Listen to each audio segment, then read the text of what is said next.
Class হয়েছে। শ্বাসকষ্ট তো কমেছে? জ্বর আছে? তোমার আগে টিভি হয়েছিল? বাংলা বুঝো তো?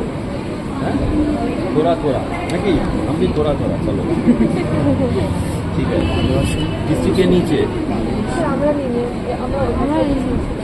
নিচে স্যার আমরা নিয়ে নিচ্ছি, অন্য গ্রুপটা নিয়েছে, ডিস্ট্রিক্টে নিয়েছে।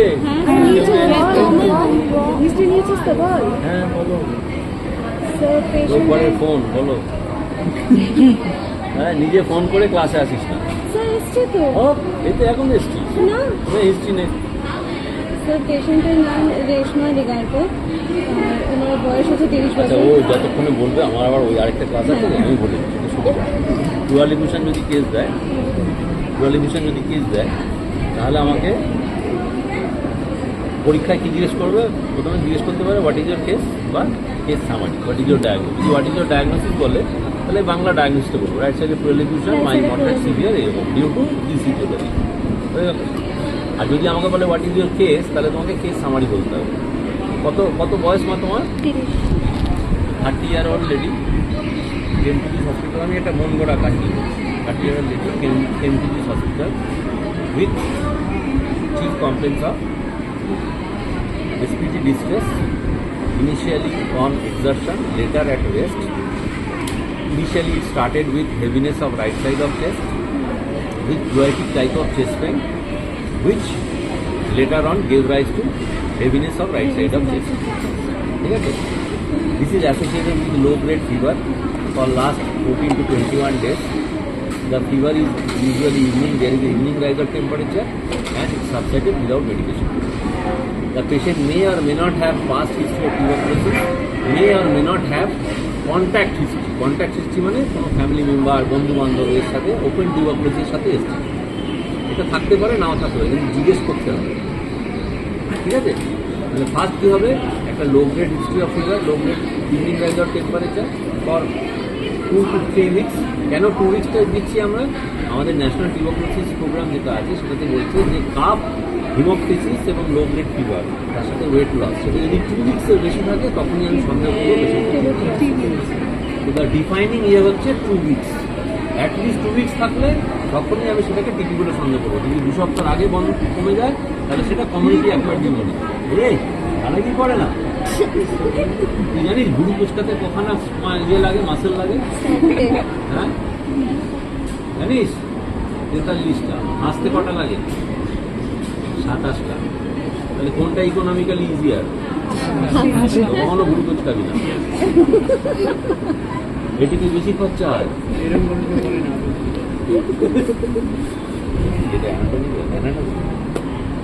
এটা 43টা মাসের ভুল কোচকাতে টাকাবি যখন তুই জানবি 43টা মাসের, যখন হাসবি 27টা মাসের। কোনটা সোজা?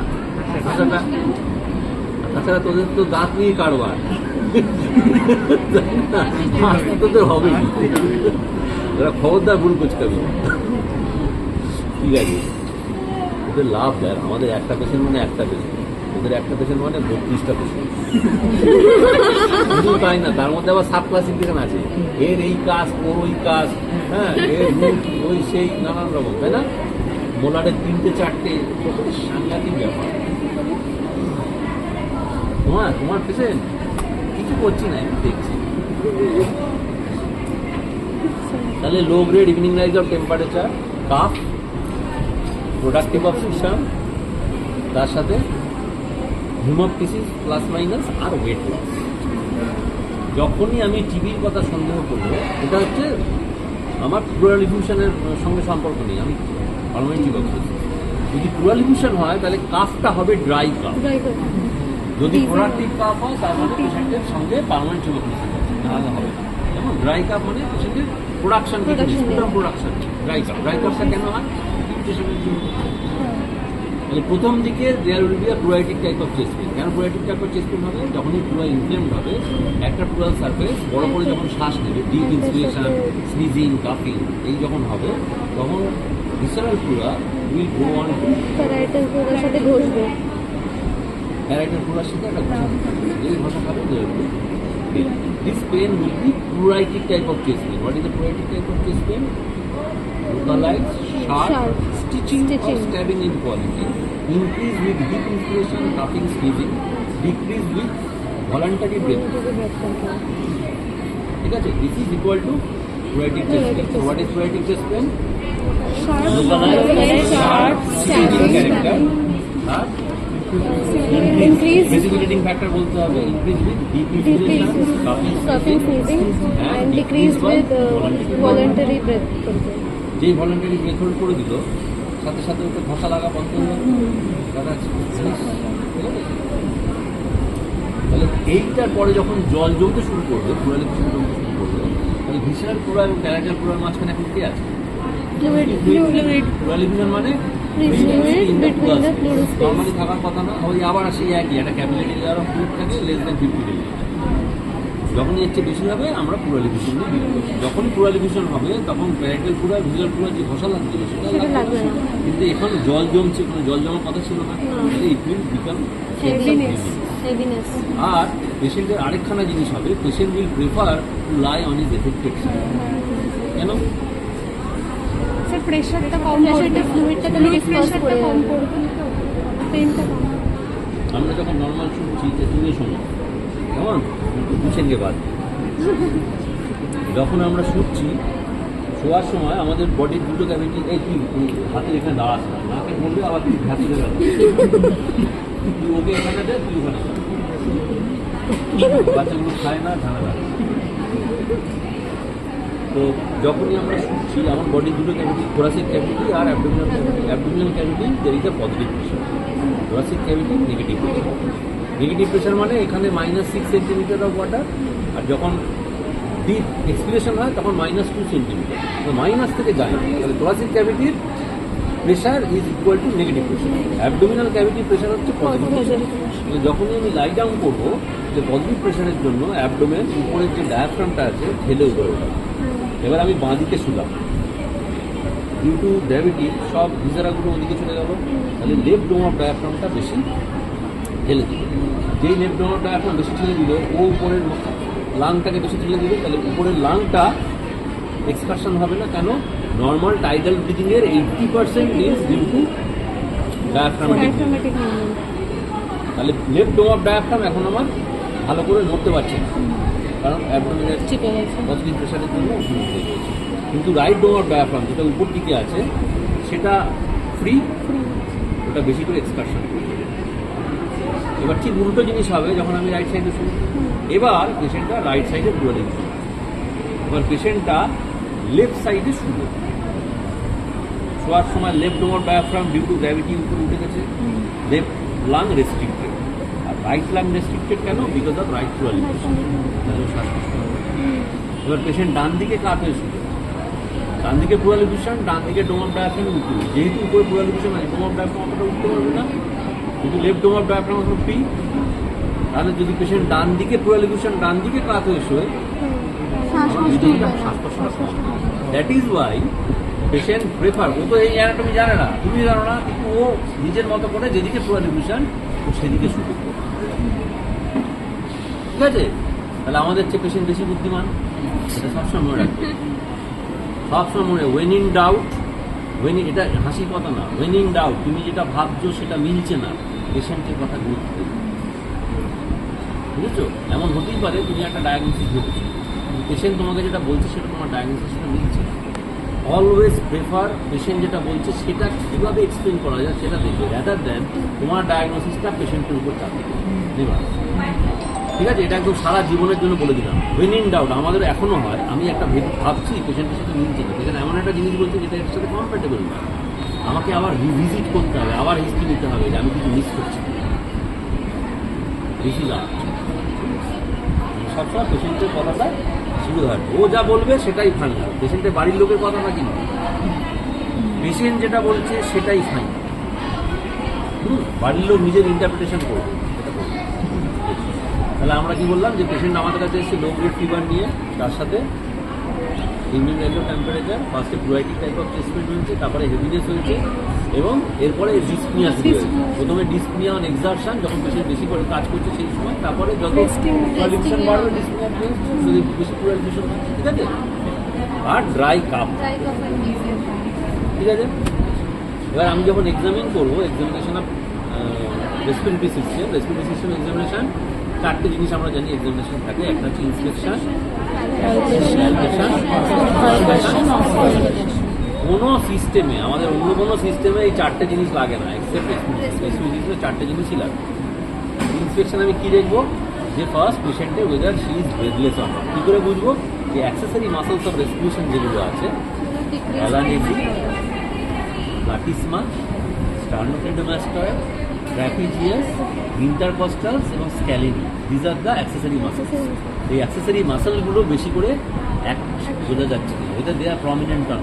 যদি সেটা প্রমিনেন্ট হয় তাহলে পেশেন্ট ইজ ইন ডিস্ট্রেস, তাহলে সিগনিফিকেন্ট এগুলো নেই। এবার আমি কি দেখবো, আপার রেসপিরেটরি ট্র্যাক্ট ইন্সপেকশন। উল্টি হেলিয়ে আপার রেসপিরেটরি ট্র্যাক্টে অ্যান্টিরিয়ার নেজা দিয়ে হাঁ করিয়ে পোস্টিরিয়ার ওরোফ্যারিংস দেখতে হবে, whether there is any mass, কোনো অবস্ট্রাক্টিং মাস কিছু আছে কিনা, whether there is a discharge, DNS আছে কিনা, পলিপ আছে কিনা, হ্যাঁ, এগুলো সমস্ত দেখতে হবে। এগুলো দেখে নিলাম। এবার হচ্ছে আমার রেসপিরেটরি সিস্টেমের এমনি ইন্সপেকশন।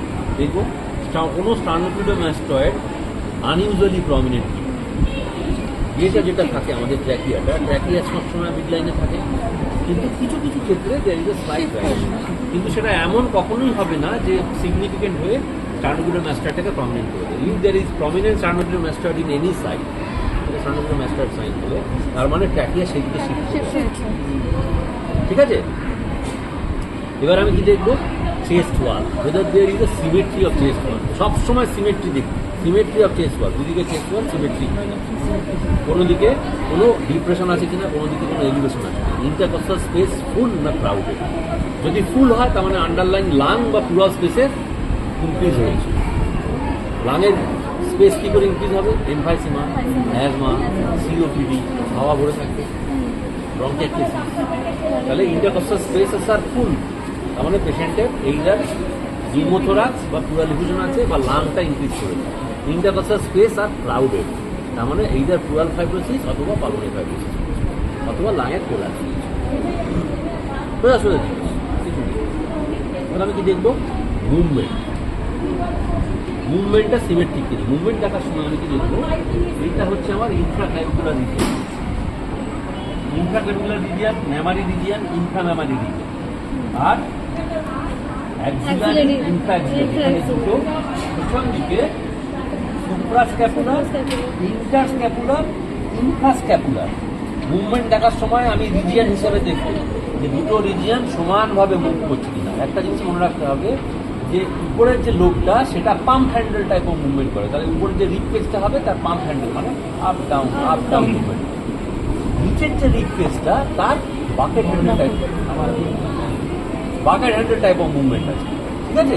তাহলে তার সামনে মানে anterior posterior plus transverse diameter দুটোই দরকার। এখানে শুধু অ্যান্টিরিয়র পোস্টেরিয়র মুভমেন্ট, এটা শুধু দেখার সময় নয়, যখন আমি মুভমেন্টটা হাতে করবো, ব্যালপেট করবো, তখন এই জিনিসটা আমার মাথায় রাখবো।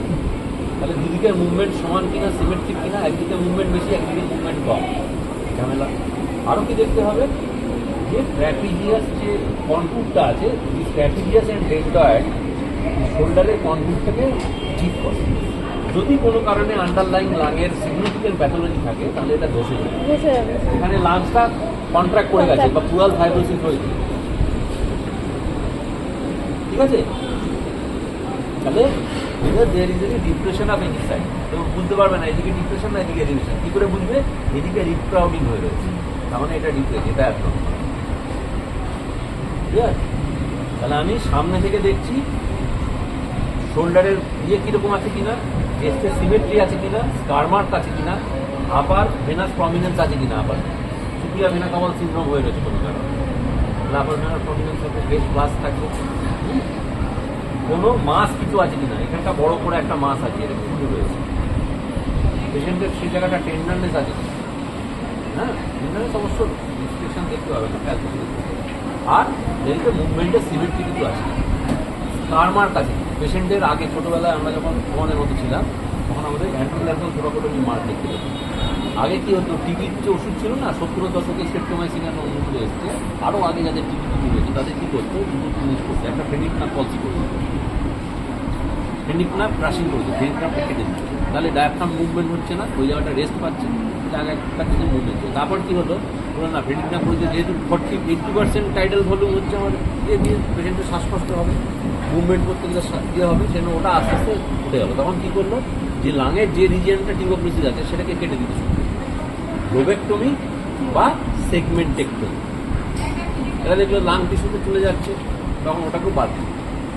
তারপরে এলো অ্যান্টিটিউবারকুলার ড্রাগ, তারপরে কম্বিনেশন অ্যান্টিটিউবারকুলার ড্রাগ আসার পরে, ম্যাডাম ঠিক আছেন তো, আপনি এদিকে আসেন, সামনে আসেন, আবার উঠতে গেলে আমার মুশকিল হবে, আসুন আপনি এখানটা বসুন, আসুন। No sir. আরে বস বেটা, পড়ে গেলে আবার ঝামেলা হবে, বস। নো স্যার, বসে বসে শোন। নো স্যার, ভাবি না দাবি না, নো স্যার তো হবেই। কি বলছিলাম, অ্যান্টিটিউবারকুলার ড্রাগ এলো, তারপর থেকেই মারপিটগুলো কমে গেল, কাটাকুটি। কিন্তু পুরোনো দিনের যদি লোক থাকে তাহলে ওই মারটা থাকবে। পেশেন্টের আগে বড় প্রলিফেশন বা এম্পাইমা হয়েছে, টিউব ঢোকাতে হয়েছে, সেখানে স্কার, মানে এই স্কারগুলো আমাকে দেখতে হবে। এবারে হচ্ছে আমার প্যালপেশন আর 10 মিনিট। প্যালপেশনে কী দেখবো, প্যালপেশনে আমরা দেখবো, আচ্ছা কোনো পড়া তো নিশ্চিত। ফার্স্ট হচ্ছে ট্র্যাকিয়া, এটা পরীক্ষা দেবেই দেবে। হ্যাঁ, ট্র্যাকিয়া অনেকগুলো মেথড আছে, না তোমার একটু দেখছি, হ্যাঁ কাশি হবে। ট্র্যাকিয়া আমি উপর থেকে নিচে, ট্র্যাকিয়া যে অ্যাডাম অ্যাপেল সেখান থেকে নিচে নামছি, দেখছি লাইনে আছে কি। আরেকখানে মেথড হচ্ছে সুপ্রাস্টার্নাল নচে আমি আঙুলটা জাস্ট পোক করলাম, করে দেখলাম যে এটা আমার টিপে লাগছে, এদিকে লাগছে না এদিকে লাগছে। যদি টিপে লাগে তাহলে মিড লাইন, এদিকে লাগে তাহলে রাইট সাইডে, এদিকে লাগে তাহলে লেফট সাইডে। কীভাবে কনফার্ম করবে, আঙুলটা দিয়ে স্ট্যান্ডোফিটোমাস্টার বা ট্র্যাকিয়ার মাঝখানে জায়গাটা দেখবে কোন দিকে আছে। দেখো এদিকে ঢুকে যাচ্ছে আঙুলটা, এইটা পুরোপুরি ঢুকছে না, মানে trachea slightly shifted towards the right. যদি বেশি ঢুকে যায়, এমন ঢুকিও না যে পেশেন্ট কাশতে শুরু করে, পেশেন্ট কাশতে শুরু করলে তোমারও কাশতে শুরু করে। হ্যাঁ, এক্সামিনার এমন ঠ্যাঙা দেবে না, মুশকিল, সব নখ কেটে আসবে। নখ যদি থাকে, হ্যাঁ আমি কেটে খাওয়াবো, তোমার আছে দেখো কিতনা আচ্ছা লাগছে। পরীক্ষার সময় নখ কেটে আসবি, তাহলে ট্র্যাকিয়া। আরেকখানা মেথড বলে এইটা আঙুলটা রেখে মাঝখানে, বেসিক্যালি সেম, তুমি উপর থেকে নিচে নামতে পারো, মাঝখান দিয়ে ডাইরেক্ট যেতে পারো, এইভাবে দেখতে পারো, বা দুটো আঙুল থেকে এইভাবে দেখতে পারো, কোনোভাবে যেন পেছনে কাশি না। আমি কি দেখবো ট্র্যাকিয়া শিফটিং কোন দিকে আছে। এবার জিজ্ঞেস করবো ট্র্যাকিয়া রাইট সাইডে শিফট, সেম সাইডে প্যাথোলজি তো অপোজিট সাইডে প্যাথোলজি, সেম সাইডে পুলিং, অপোজিট সাইডে খুশি। খুশি মানে কেউ ফেলবে, জল ভরো হাওয়া ভরো, জল হাওয়া দুটোই ভরো। অপোজিট সাইডে জল ভরা মানে নিমোথোরাক্স, হাওয়া ভরা মানে সেম, জল ভরা মানে জল হাওয়া দুটো মানে হাইড্রোডোসিস। আর সেম সাইডে পুলিং যদি হয়, এদিকে লাঞ্চ বলে ফাইব্রোসিস, ঠিক আছে। এবারে আমি ট্র্যাকিয়াল পজিশন কি ইন্ডিকেট করে, সুপিরিয়র মিডিয়াল সিনাম। তুই সোজা হয়ে তারা আমাদের কটা মিডিয়াল সিনাম, দুটো, সুপিরিয়র মিডিয়াল সিনাম। কী করে বুঝবো সুপিরিয়র ইনফিরিয়র? সুপিরিয়র মিডিয়াল সিনাম মানে এদিকে এখন উপর থেকে নামলে টার্নাল অ্যাঙ্গেল, টার্নাল অ্যাঙ্গেলে ট্র্যাকিয়া বাইফার্কেট হয়, তার উপরটা হচ্ছে আমার সুপিরিয়র মিডিয়াল সিনাম। এখান থেকে নিচে হচ্ছে ইনফিরিয়র মিডিয়াল সিনাম। আবার তিনটে ভাগে ভাগ, ইনফিরিয়র কে ভাগ করে, হার্ট এবং পেরিকার্ডিয়াম। হার্ট এবং পেরিকার্ডিয়াম মিডিয়াল সিস্টেম আছে, তার সামনে এবং তোমার এই স্টারনামের সামনে, স্টারনামের পিছনে হার্টের সামনে যে অঞ্চলটা, সেটা হচ্ছে অ্যান্টিরিয়র মিডিয়াল সিস্টেম, হার্টের পিছনে সেটা হচ্ছে পোস্টেরিয়র মিডিয়াল সিস্টেম। তাহলে ইনফিরিয়র মিডিয়াল সিস্টেম বা লোয়ার মিডিয়াল সিস্টেমের পজিশন কে দেখাবে, ঠিক আছে, পরীক্ষায় জিজ্ঞেস করতে হবে ভাই সুপিরিয়র মিডিয়াল সিস্টেম কে দেখাচ্ছে, ট্র্যাকিয়া, ইনফিরিয়র মিডিয়াল সিস্টেম কে দেখাচ্ছে, ঠিক আছে। এটা জানো দুটো দেখতে হবে। পরীক্ষার পরে আবার ও উপর আমরা এটা করে দিই। তাহলে ট্র্যাকিয়াল পজিশনের সাথে সাথে আমাকে ওটা দেখে দিচ্ছি। এইবারে আমি কি দেখবো, প্যালপেশনে মুভমেন্ট, বড় করে শ্বাস নেয়, আর বড় শ্বাস নে, ছাড়। পেশেন্টের মুখ সবসময় বাদিকে ঘুরিয়ে বড় শ্বাস নি, ছাড়। ঠিক আছে? আমি এখানে কি দেখছি, দুটো আঙুল পাশাপাশি রেখে এই মুভমেন্টটা দেখছি, আর এখানে এই মুভমেন্ট হচ্ছে কিনা দেখো। আমি কি করে গন্ডগোল করছি, বড় মুখ কর। বড় শ্বাস নে, দেখো কি হচ্ছে। ছাড়। বড় শ্বাস নে, একটা তার মানে এইটা মুভ করছে, এইটা মুভ করছে না, তার মানে ওই দিকে প্যাথোলজি আছে। ওর আছে আছে আছে ওর এটাকে manipulate করা। বড় শ্বাস নে, এবার এদিকে pathology। ও আচ্ছা। বুঝলি? পিছনটা দেখ, কিভাবে দেখবি, এখানে হাত থেকে ধরে রাখ, বড় করে শ্বাস নে। এই একই জিনিস, কোন দিকে প্যাথোলজি দিয়েছিলাম মনে রাখবি। ডান দিকে। বাদিকে প্যাথোলজি আছে। বাদিকে চলে গেছে এবারে বড় করে শ্বাস নে, হাতটা সামনে করতে হবে। বড় শ্বাস নাও, ইন্টারস্ক্যাপুলার ভাই, আজকে শর্ট করে মেরেও হচ্ছে না। বড় শ্বাস নে। এই দেখ, ডান দিক মুভ করছে, বাঁ দিক মুভ করছে না। দেখেছিস?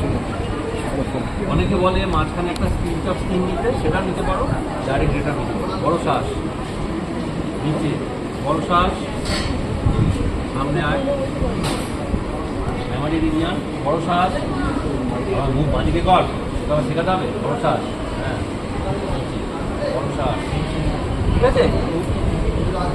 আমি সিমেট্রি দেখি সবসময়, বারবার বলছি, মানে রেঞ্জ অফ মুভমেন্ট তো তুমি দেখবেই, সবচেয়ে বেশি ইম্পর্টেন্ট হচ্ছে সিমেট্রি। যদি সিমেট্রি না থাকে তাহলে এইবারে আমার পারকাশন, পারকাশন, ডাইরেক্ট পারকাশন, বুঝতে মনে রাখবে পারকাশন নোট অ্যাবডোমেনে আমরা যেমন দেখেছি টিম্প্যানিটি, এখানে নর্মাল পারকাশন নোট হচ্ছে রেজোনেন্স। রেজোনেটিং। হাওয়া ভরা, কিন্তু কারণ আলাদা। খুশি নারাজ না। এরপরে আমরা ইন্টারকস্টাল স্পেস ধরে ধরে পারকাশন করি। আমরা এতক্ষণ মুভমেন্ট আর কীভাবে দেখেছিলাম, ইনফ্লেকশন এবং ক্যালকুলেশনে রিজিয়ন ধরে, ইন্ট্রাক্যাভিকুলার, মেমারি, ইনফ্রামেমারি, অ্যাক্সিলারি, ইন্ট্রাক্যাভিকুলার, পিছন দিকে সুপ্রাস্ক্যাপুলার, ইন্টারস্ক্যাপুলার, ইনফ্রাস্ক্যাপুলার।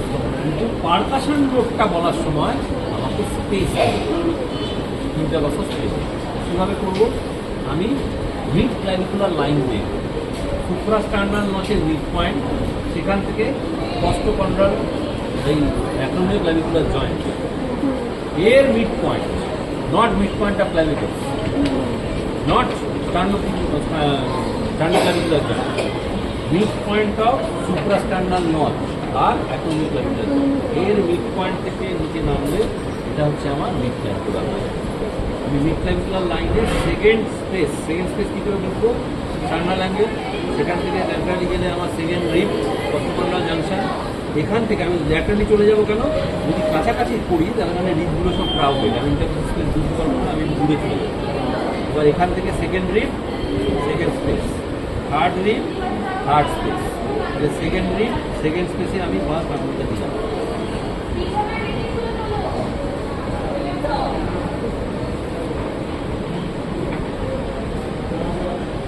ভেঙে যাবে তো রে। বুঝতে পারছিস? সব সময় কম্প্যাক্ট করতে হবে। Respiratory system is complex. যখন আমরা অ্যাক্সিলারি রিজন দেখবো পেশেন্টের, পেশেন্টের মাথায় হাত রাখবে, বাবা কি করছে, এবং অ্যাক্সিলারি রিজনে ফোর্থ স্পেস পর্যন্ত তুমি অ্যাক্সেস করতে পারবে। অ্যাক্সিলারি ফোল্ডটা যেখানে শেষ হয় সেইখান পর্যন্ত আমার ফোর্থ স্পেস, তার উপরে তুমি যেতে পারবে, আঙুল রাখতে পারবে। আমি ফোর্থ স্পেসে রাখলাম, আমাকে এইভাবে করতে হবে, মুখ একদম বাঁধিয়ে দিতে হবে। আর দেখে উপরই তো করছি, তোরা দেখার কি আছে, ঠিক আছে? একটা এদিকে, তোমার পিছন দিকে যখন করবে ওটা না আর মাথা হাত দিতে হবে। এটা কেন করছি, যখন এটা করছি স্ক্যাপুলাটা সরে যাচ্ছে, পেশেন্টকে সামনে ঢোকাবে, এই ঢোকাবে বেড়ে গেল, তাহলে ইন্টারকস্টাল স্পেসটা বেড়ে যাবে। সুপ্রাস্ক্যাপুলার রিজিয়নে ভালো করে দেখো, আঙুলের ইয়েটা দেখো, ইন্টারকস্টাল স্পেসে প্যারালাল,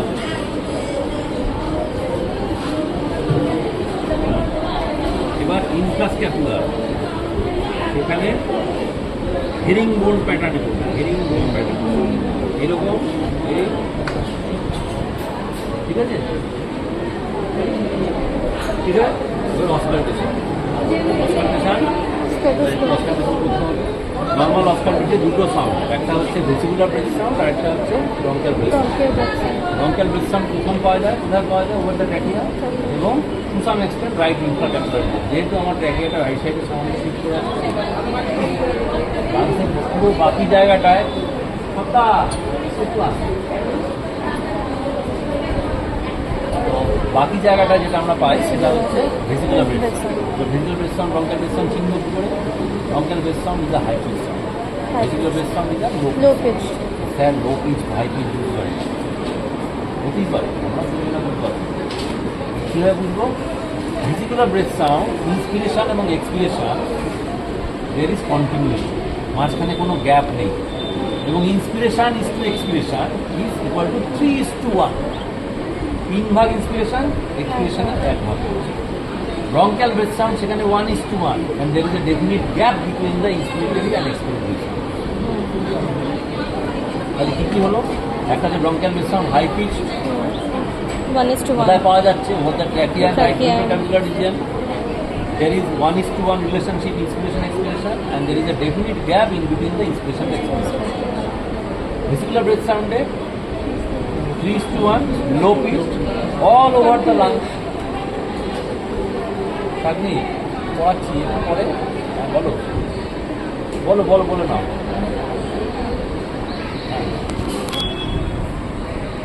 হ্যাঁ দিয়ে যাও দিয়ে যাও দিয়ে যাও। একটুক্ষণ বন্ধ করে দাও।